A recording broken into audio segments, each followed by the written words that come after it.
You know what's funny? You mentioned principles and individual rights, and you talk about the attack on capitalism. I guess this is the way that we allow politicians to have control over us. And you made a remark, which I've read a lot of books on capitalism. I'm a huge fan of capitalism. That's why I'm so happy you connected the two.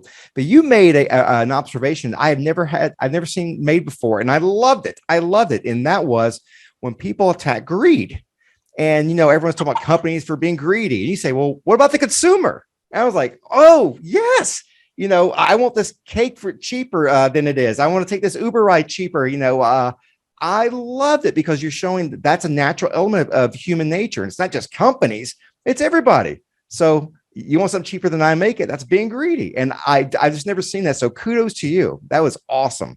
Thanks. Yeah, I like to give people, again, because these are very heady concepts and everyone who talks about them is like so wonky about stuff. But like, really, this all just boils down to human nature and how do we address human nature. And so greed is the one I always find super funny because nobody thinks that they're greedy, right? Everybody thinks everyone else is being greedy. We're all greedy. It's human nature. And so to give you kind of the language to think about that and to support it. But the most important takeaway there is that if you believe people are fundamentally greedy, which by the way, they are, which is fine. It's part of human nature. Capitalism is the only, and I call it an unsystem because again, it's just free choice. It's not design. There is no system. It's just an unsystem, but it's the only unsystem that really harnesses and leverages that greed. They're the checks and balances that are inherent in it, that if people are greedy, there is a stopping point. And I'll lay out the kids in the book so you can read it.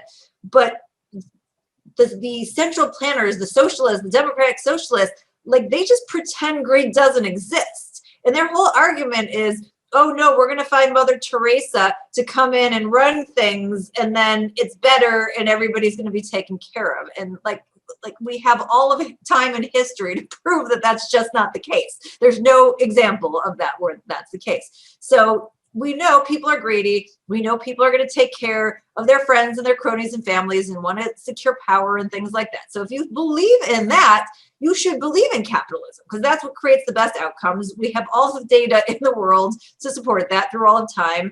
And we know that these other things are like fantasy land. And so, that's the important sort of point around explaining concepts that people always talk about like greed, because yeah, it's true. We're all greedy. It's okay. We just need to know how is it that we are going to operate knowing that, human nature is a reality and we are not these like highly evolved beings that people like to pretend that we are.